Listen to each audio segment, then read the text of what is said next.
Censura, eu acho que essa é a palavra da semana. A Embaixada dos Estados Unidos no Brasil comunicou que os censores de todo o mundo terão algumas sanções e possivelmente perderão os seus vistos. E claro, nós também tivemos a notícia que o Brasil, especificadamente Alexandre de Moraes, recebeu um puxão de orelha, digamos assim, do Tribunal de Justiça norte-americano por conta das suas intimações a Rumble. E esse é apenas o resumo de tudo que aconteceu no Brasil essa semana, porque ainda nós tivemos ameaça de shutdown, ou seja, paralisação de todos os serviços públicos por conta de falta de dinheiro.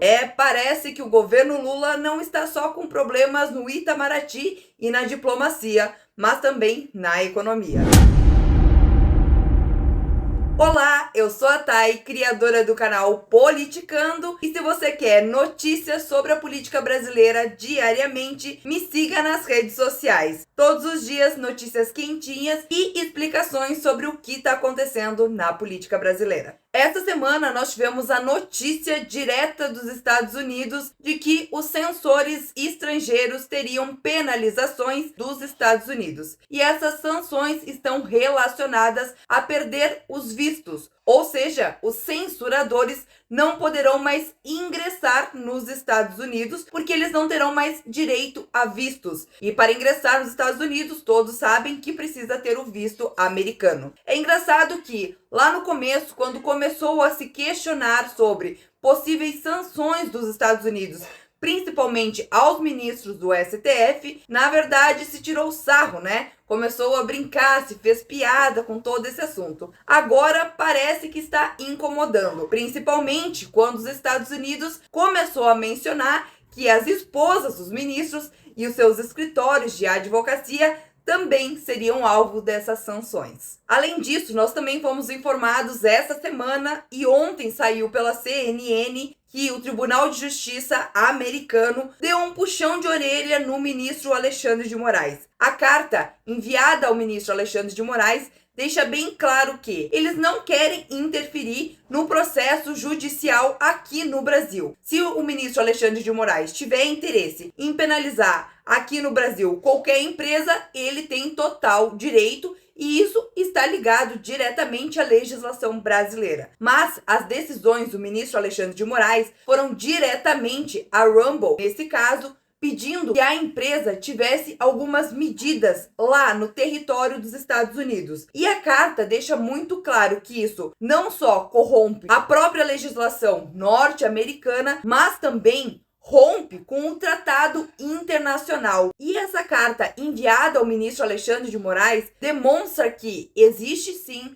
um mal-estar diplomático por conta das decisões do Alexandre de Moraes entre o Brasil e os Estados Unidos. Isso porque o Itamaraty já deixou muito claro que ele vai se posicionar favorável ao ministro Alexandre de Moraes. Ou seja, se ele vai se pronunciar favorável ao ministro Alexandre de Moraes, ele vai deixar para trás, inclusive, todos os acordos internacionais que já haviam sido firmados e que Alexandre de Moraes decidiu descumprir e esquecer. Então, vai ter sim um mal-estar muito maior por conta dessas decisões do Alexandre de Moraes. E aí entra um ponto muito complexo e eu quero trazer esse ponto para vocês. Por quê? Porque as decisões do Itamaraty são decisões do governo Lula. Ou seja, o governo Lula está colocando em xeque acordos internacionais para proteger o ministro Alexandre de Moraes. Ou seja, ele está colocando em xeque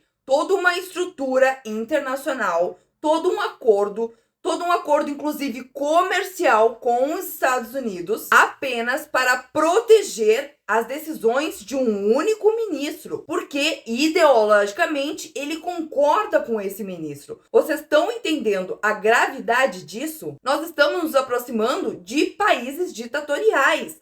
Apenas países ditatoriais tiveram esse tipo de comportamento com outros países. E eu não estou nem só considerando os Estados Unidos. Então, se Lula está colocando tudo isso em jogo, eu me pergunto e quero levar essa pergunta para vocês também. O que está por trás dessas decisões? O que nós precisamos nos atentar para os próximos meses, para os próximos dias? Mas Isso é assunto para a gente observar e nos atentar para ver o que está em risco e o que não está em risco. Saindo das questões jurídicas, do STF, nós entramos para a questão mais urgente, digamos assim, do nosso país, que é a possibilidade de um shutdown avisada pelo nosso excelentíssimo ministro da Fazenda, Fernando Haddad. Vocês todos viram que o Lula tinha anunciado a questão do aumento do IOF e depois ele recuou na parte desse aumento do IOF. Em reunião do ministro Fernando Haddad, do presidente das casas legislativas, Davi Alcolumbre e Hugo Mota, Haddad disse que, se caso o Congresso decidir por barrar o aumento do IOF que ainda ficou, existe a possibilidade do Brasil não ter dinheiro para bancar os serviços públicos básicos. O que significa o shutdown é exatamente isso: o governo não ter dinheiro para sustentar os serviços públicos. Mas na prática, será que isso realmente significa isso? Porque se nós estivéssemos nesse grau tão elevado de problemas econômicos, como diz o Fernando Haddad, será que outras coisas não viriam a calhar? Por exemplo, um corte de gastos, por exemplo, uma redução de salário, redução de privilégios, de benefícios, redução do salário da elite do funcionalismo público, redução do salário da elite política brasileira. Mas sabe o que parece isso? E eu até gravei um vídeo nas redes sociais e quem me segue já viu. Parece mais uma chantagem política. Por quê? Porque o Lula, ele tá tentando jogar a culpa para o Congresso Nacional e tirar a culpa de todo esse problema econômico que o Brasil tem do seu governo, das suas decisões econômicas erradas, do seu desequilíbrio fiscal. Então ele pega e joga toda essa culpa para o Congresso Nacional, mostrando que todo o problema econômico é do Congresso Nacional e não do seu governo. Claro, aqui nós precisamos ponderar que sim, o Congresso Nacional tem grande parcela de culpa. O arcabouço fiscal foi aprovado com o aval do Congresso Nacional. O orçamento foi aprovado com o aval do Congresso Nacional. Então, sim, eles têm grande parcela de culpa. Agora, o governo Lula é o principal responsável. Ele é o principal responsável por todo esse problema fiscal que nós temos. Porque o governo Lula não tem nem sequer um pingo de responsabilidade econômica e fiscal no nosso país. O governo Lula, já saiu essa reportagem na Gazeta do Povo, desde que ele assumiu, ele aumentou 24 vezes impostos. Ou seja, nós temos 24 vezes impostos. Nós batemos recordes em cima de recorde de arrecadação de impostos. Nós trabalhamos esse ano, até dia 29 de maio, apenas para sustentar o governo. É como se nós tivéssemos trabalhado do dia 1º até o dia 29 apenas para sustentar o governo. E mesmo assim, o governo diz que não tem dinheiro. Por quê? Semana passada, o Congresso Nacional aprovou reajuste de salário para o funcionalismo público que trabalha para o executivo, com um rombo ali até de 2027 de 74 bilhões de reais aos cofres públicos. O governo Lula lançou políticas populistas de luz gratuitas para milhões de famílias, sendo que essa luz gratuita vai sair de algum lugar. Nós temos Bolsa Família, que esse custo sai de algum lugar. E todo esse dinheiro sai dos cofres públicos. Ou seja, sai do dinheiro que está lá no governo que ele tira da gente. Então o problema não é a arrecadação. O problema não é falta de dinheiro. O problema é que o governo Lula gasta muito. Já saiu o dado aí que ele gastou 60 milhões de reais apenas em viagens, tirando o dado que a gente não sabe dos gastos da Janja, e tudo isso, obviamente, em algum momento ia explodir.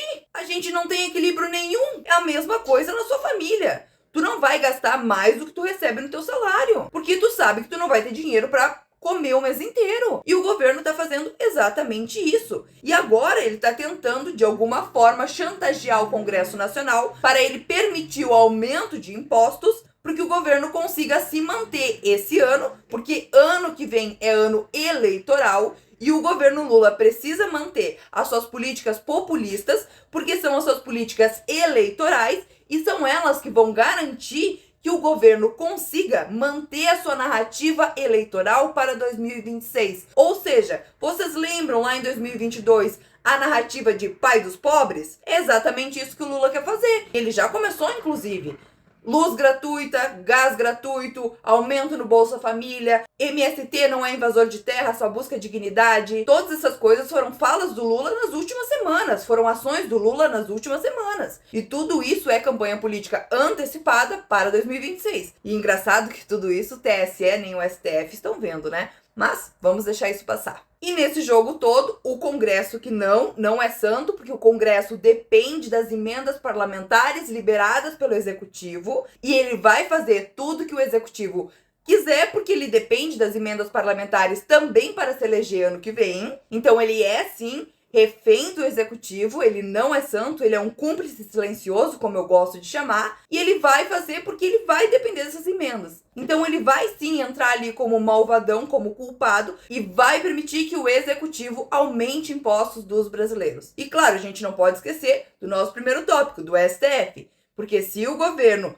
tentar fazer alguma coisa e o Congresso tentar barrar, obviamente, o governo vai recorrer lá para o seu alecrim dourado chamado STF para tentar fazer o que bem entender, porque divisão de poderes no Brasil não existe mais. Como bem colocou o deputado federal Maurício Marcon essa semana, o Congresso, eu não sei para que ele serve, e ele realmente, a gente não sabe para que ele serve. Legislar não é. E aí tá a prova viva disso. Vamos ver o que o Hugo Mota e Alcolumbre vão fazer em relação a esse tópico, porque esse tópico é um tópico, sim, muito importante, porque pode aumentar o imposto e isso vai doer diretamente no seu bolso. E no meu também, porque eu também pago imposto. Então vamos acompanhar e semana que vem, se tivermos novidades, eu trago para vocês. E se vocês quiserem acompanhar diariamente o que acontece na política brasileira, já sabem, me sigam nas redes sociais, @ThaiSchaefer com 2 R's, que vocês vão ter todos os dias 3 a 4 vídeos por dia comentando a política brasileira e as decisões catastróficas